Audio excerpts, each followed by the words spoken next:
Good morning, everyone, and welcome to Good Journeys Tarot, or perhaps I should say good afternoon, since it is 1 o'clock here Eastern Standard Time. Wherever you are, thank you for watching, whenever you're watching. And today, I'm going to be talking about the Four of Wands. This is not a card that a lot of creators have a problem with. They usually are pretty spot on in their representation of this card. They don't usually throw us any curveballs. They tend to give us what we expect with it. But before I get into chatting about that this week, I thought I'd just share some things with you. Hi, Amy, welcome. And where I've been this week and what's happening new here at Good Journeys Tarot. As you know, last week I was on vacation, which, right, which is really interesting that I drew this card going into vacation, but also going into my birthday week. It was a great event, and so far, a week out, I haven't heard of any transmission of COVID, which is great, especially considering we're a vaccinated only event. So that was great. Had a lot of fun. I'm not going to go into too much detail about what I did on my vacation, but I did paint some rocks and I wanted to show them to you. And one of them that I painted was this rainbow sunflower. And I just wanted to do it. So, and it's going to be up here from now on, but I moved it to show you. In fact, I looked everywhere for it this morning because I couldn't find it. And I remember taking it down to do the live, but I couldn't figure out what I did with it. I'd taken it outside to spray it with a protectant because I didn't want the paint to come off, and I forgot about it. And then I did this rock, which this last week has really been about me embracing the goddess within. And so, so for some reason, I can't draw butterfly wings quite the way I want to, even though I love butterflies. But yeah, I did those two little things. That was fun. That was probably the most tame thing I did on vacation. So as far as my birthday, so that was actually on Friday, and I really didn't do a lot because I'd splurged during my vacation and done all of that stuff. And so I did go out and get my birthday cake, which is always the pumpkin pecan pie cheesecake at the Cheesecake Factory. And I picked up the sunflower to replace in my helix piercing right there. Now that I'm 3 months out, it's healed enough I can swap that out a little bit. So what else has been going on? Well, I decided that I wanted new curtains in my kitchen. I've been going through and doing things to improve my life and my environment, and one of them was I washed the curtains, and I realized that my curtains in my kitchen were like faded. They were so deteriorated, and my mother offered to make me curtains, but I had to find fabric, and I'd gone online and found fabric that I loved, and I ended up having to buy a yard of it to check it out in person before we ordered fabric for the curtains. And I love it. So in my kitchen right now, I'm trying to go with like sunflowers and a Wonder Woman theme. So the red and blue and yellow really just popped with my Wonder Woman art in there. And this kind of goes with everything that I love, right? So this yard of fabric that I have, I think I'm going to turn into a wrap or reading cloth or something like that. It possibly could be a couple of different things because it's actually quite a bit of fabric. And I'm not sure if I want to get ambitious and try to recreate the reader's wrap that Moonlit Fae does, or if I just want to do a reading cloth as a square and wrap it around my decks like I do with my Numinous Tarot, which has worked out really nicely. I have gotten a few books this week. One is Tree Magic, well, Celtic Tree Magic, which is Ogham Lore and Druid Mysteries. And I've been wanting to study the Ogham and have been talking to Beverly Frable about it while we were doing a class on the Kabbalah Tree of Life, and finally decided to begin studying that. So that's one of the things I'm working on during the week now. And speaking of classes, our class just wrapped up on the Kabbalah Tree of Life, and we are about to start a 15-month study of the cube of space, which is also a Kabbalah idea based on the Yetzirah Seraph, I think is the name of the book of creation. And it reminds me a lot of how when you fold the rose cross on the thought that becomes a cube. But anyway, so there were 3 books that we were getting to study for that. One is this book, The Cube of Space by Kevin Townley. It's actually out of print. You can only get it from him, and he only has a certain number of copies left. And then yesterday I was surprised to get this book, which is the Book of Tokens by Paul Foster Case. It's beautiful in color, has the images that you'll see in the Boda Tarot. And then the other book is arriving today, which is actually the Book of Creation, the Yetzirah Seraph book. And so those are the books we'll be using as we do the Cube of Space study over the next 15 months. So that should be fun and interesting. And then yesterday, I also received some pouches from Kelly Bear. I got this one, which has my Green Witch in it. I will be honest, I will probably swap this deck out. I am really considering getting the Druid Craft and then rehoming the Green Witch and the Wildwood, because the Wildwood hasn't worked out for me as a system. I tried studying it and I just couldn't relate to their correspondence and their wheel the way that they did it. And so I will probably trim the Druid Craft and put it in this spot, which has this beautiful little 4 seasons charm on it. And then she also surprised me with this one, which it says Drink Me. So it could be an Alice in Wonderland or a spooky deck holder. It actually has my Goblin Tarot in it. It just seemed like the right one for me to go in it. But these were actually gifts. I had gifted her a tarot deck that I knew she wanted from the US that I really wasn't working with much. It was a beautiful deck, but I just wasn't drawn to it on a regular basis. And though she didn't need to, she responded by creating some bags for my decks.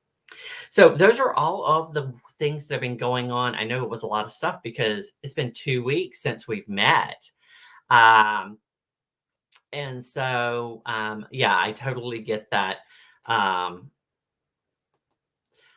I thought they would. I do like the Green Witch. There just are some cards in there that aren't right for me. And the lack of diversity is an issue for me. The Wildwood has its own system, which I tried to work with and just couldn't. And so I'm looking at the Druid Craft now because it is more Waite Smith based and it is gorgeous. And I know several people work with it and people rave about it. So I've got it on my wish list, which will be in the links below if anybody wants to support my tarot addiction, right? So let's get to talking about our 4 of Wands, that card of celebration, a little bit. And I'm going to start by showing some of the cards in my collection today. The first one I pulled up is the Golden Thread. This is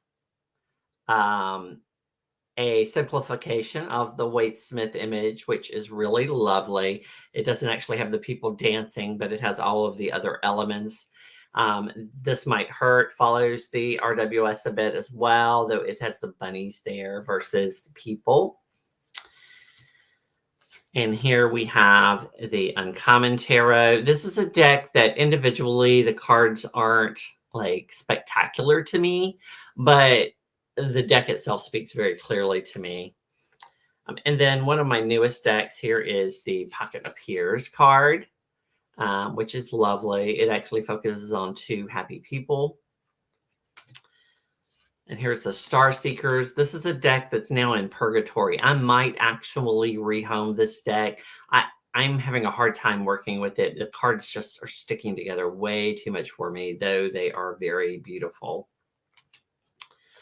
The Modern Love Tarot. This is one of my favorite decks now to read for clients with, especially because they like to have love readings. And this deck is a beautiful Wade Smith inspired deck. I believe, if I'm not mistaken, the art is by Lucy Morningstar. The deck was created by Ethany Dawn, and it just seems to work really well with clients. I don't tend to use most of the decks in my collection with clients. I usually stick to a Wade Smith system, but this deck in particular works really great.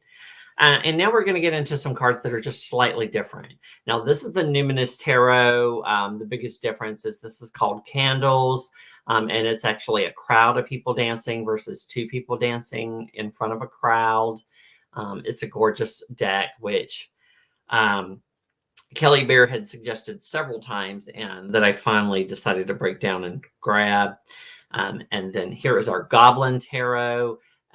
The Goblin Tarot, I love. This dog, which is in this picture with this goblin, is actually featured throughout the deck. It tells a beautiful story about the goblin's relationship with the dogs. And you see the dog in the Lover's card and in the 3 of Swords and several other cards.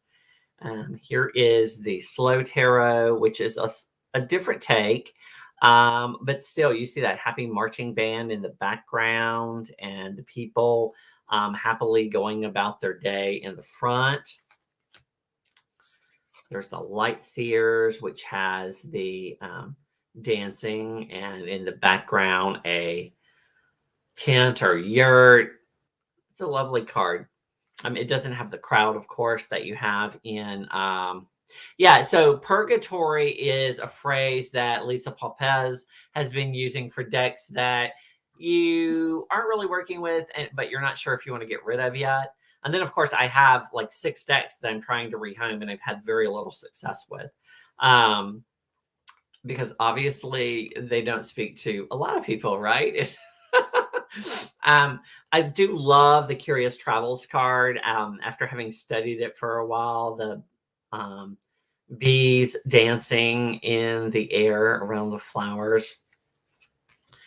And then we get into our Thoth-inspired decks. This one, which is from the Spirit Keepers Tarot, is a combination of the Thoth and the Wade Smith image, which is lovely. It's called the Demiurge, and we'll talk a little bit about the Demiurge when we talk about the card meaning in a minute.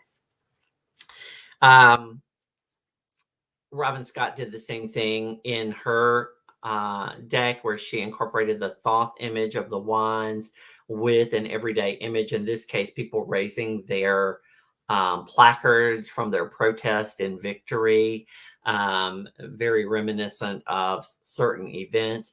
In their book, Queering the Tarot, Cassandra Snow talks about this card representing marriage equality, and after all of that long protesting and campaigning, achieving that, which I thought was a beautiful concept. And then finally, we have a card that relates to our current season, which I just realized I have bent.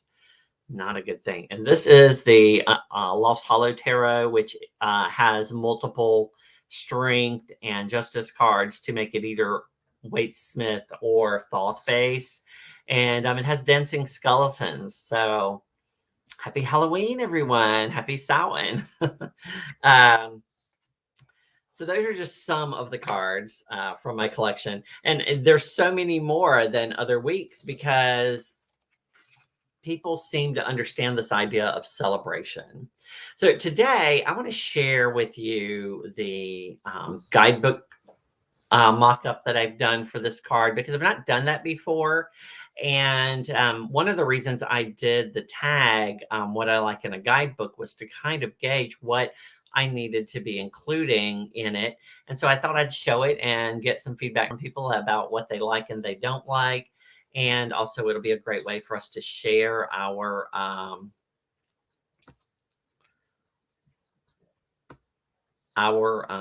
meanings of the cards. So let's find that one. Here it is.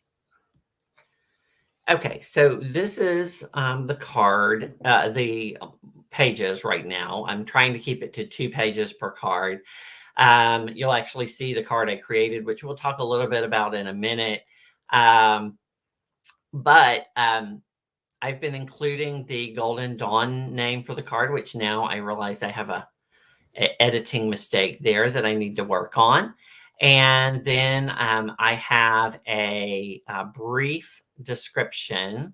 Let me switch this to a different view so that, whoops, nope, that's not what I want either. View. Oh, don't you just love it when you, okay, there we go. That's what I wanted. For you to be able to see everything large. I included the Golden Dawn name again for the card, which in this case is the Lord of Perfected Work. And then I include associations I have, which in this case for astrology is Venus in Aries, basically. And look at there, I've got another typo that should just say inspiration. The fight is from when I, oh, no, was doing another card. But basically inspiration. Venus helps temper Aries. So that very active, powerful energy is brought down with, that brotherhood idea, that loving kindness kind of thing. To a point of inspiration and creating an environment where we are content. It is associated with fire, i.e. our wands, which is about passion, creativity, and work. And then with fours, which is stability. And then I have our deacon dates here. The deacon being April 11th through the 20th for this card. And then I have positive and shadow aspects. Now, the interesting thing about this card is that almost everyone agrees that this is not a card that is reversible, that it has no reversible meaning. That was Waite's take on it. That was Benabel Wynn's take on it. That was several books that I read's take on it. The ones who actually included what a reverse meaning said something like rite of passage. So like one of these positive aspects was actually the reversal. And like, well, if it's a positive thing or should be a positive thing, why even make it the shadow side? I'm still playing with what I want to call this, the positive aspect versus the shadow aspect. Someone commented in another video that they liked the way I termed the reversal, and I don't remember what it was. My mind is just slippery that way. Last night, I literally was working on a tag for this week, and I had a brilliant idea for a deck to include. And then when I went to type it into my little notes, it left my brain, and it was like in 30 seconds. And I never got that idea back. It's gone, lost for eternity. And then after that, I tried to do a little bit of just general information about the card in general, what it is and what it's about. And so the Four of Wands is meant to reflect completion of art, or it can even, in a relationship spread, be about assuring that sex is a part of that. But for the most part, when we see this card, it's really about finding joy in a secure place, right? In the original Smith-Waite image, which we're familiar with, there's a castle in the background, and the people have actually come out the safety of that area. And they're having a celebration out in the open. So obviously they feel secure enough to leave the safety of that castle and to celebrate. one of the things that comes up a lot with this card is that many people will immediately go to marriage. And we're going to talk about that in a minute, why that might not necessarily be the case, or it could be.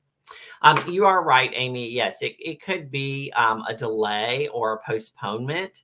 But I like the idea that there can be certain cards that there's not necessarily a shadow side to. So while a delay or a postponement might be a good way to look at a reversal, I wouldn't necessarily see that as a shadow side, a negative, as it were. Um,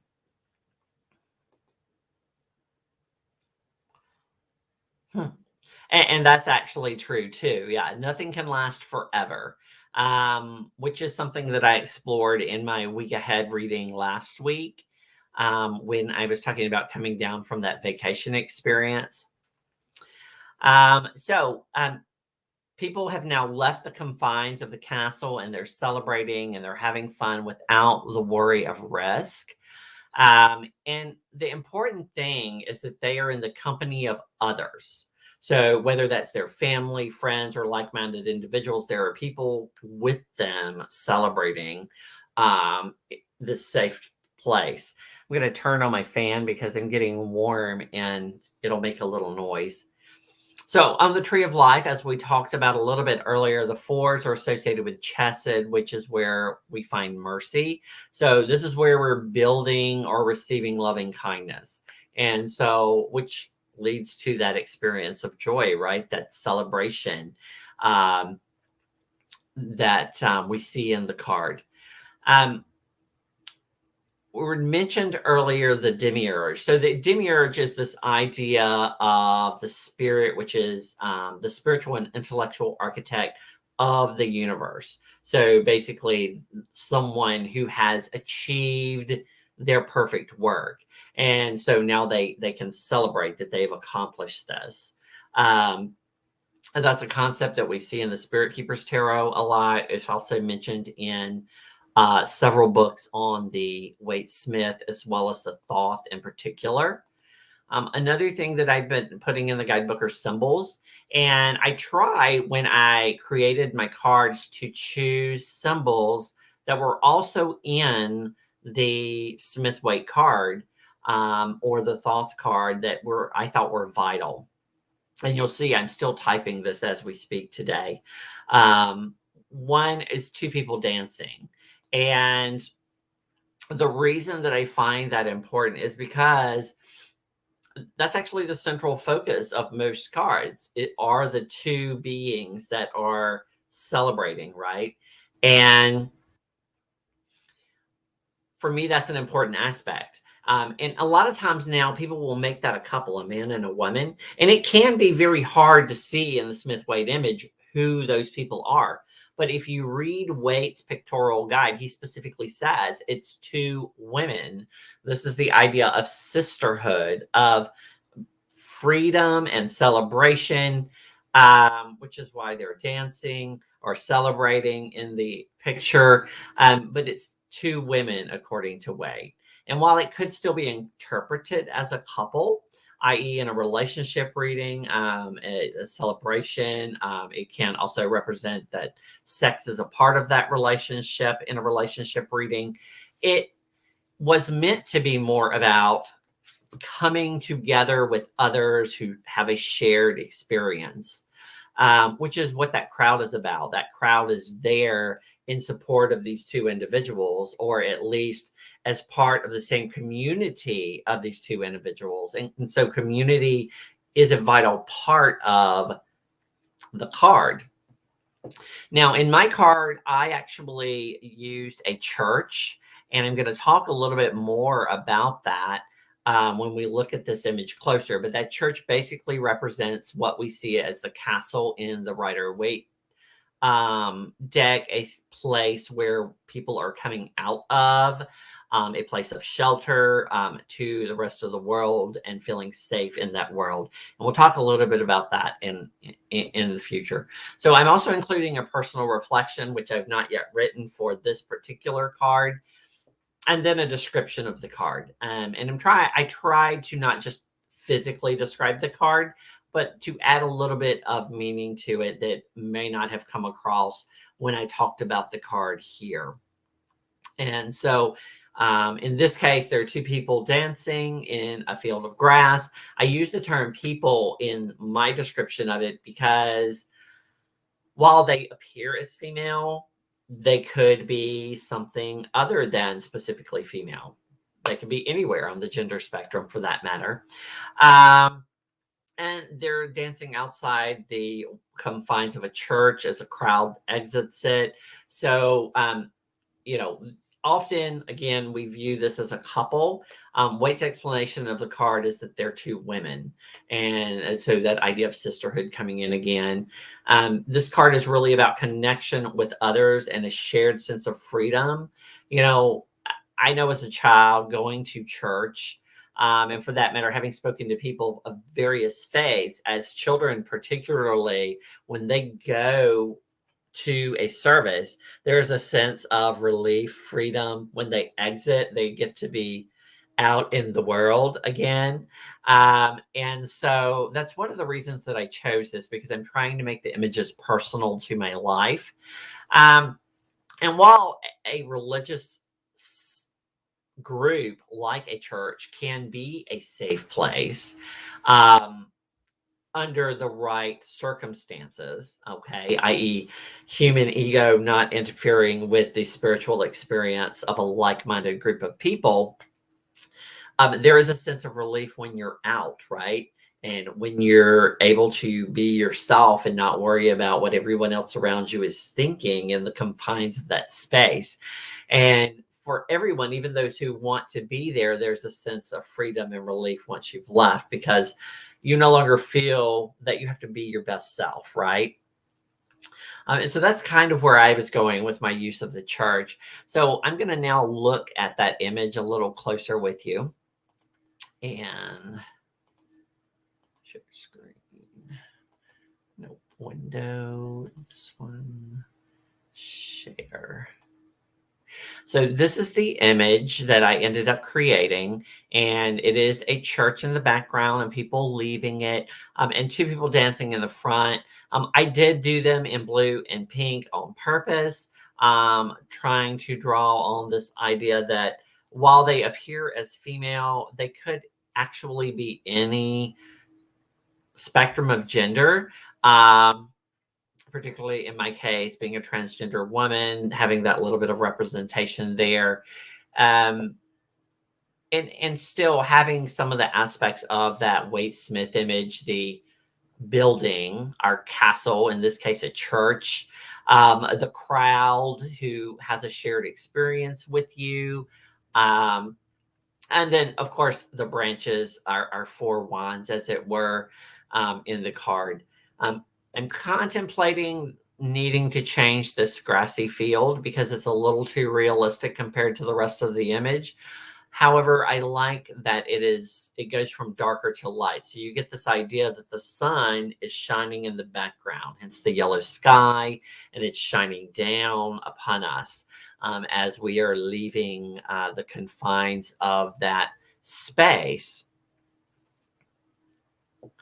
Absolutely. Absolutely, Amy.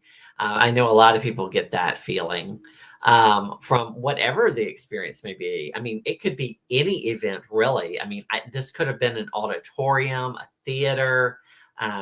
It could have been any type of building where a crowd gathers and then they get released and they get that fresh air, right? And so really was what I was going for. But for me, this felt very personal, and that little white church actually is significant because I did attend a little white church in the country, and so that was a personal thing that I wanted to include in my card.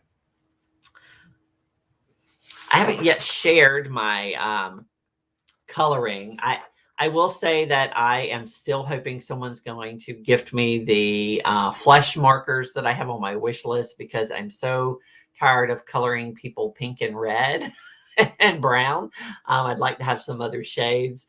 I do also need to buy some new markers because I'm running out of blue from coloring blue skies when I color the Waite-Smith images.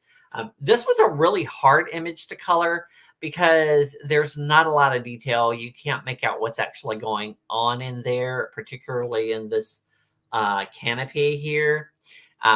It's hard to tell what is going on. After looking at several cards, I just did the best that I could figure out to do on it. So this is a card I may visit again in the future when I have some new markers, but I do enjoy that relaxing Wednesday afternoon coloring that card. So one last thing I wanted to share today related to the Four of Wands is where we are in our journey with these 78 cards.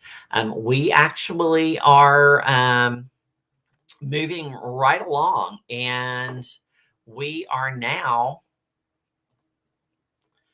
up to 10 cards. So these are the 10 cards right now that I'm putting them up. I'm going to actually print them out once I have them all done for myself. So I've been playing with them to make sure I get them in the frame correctly.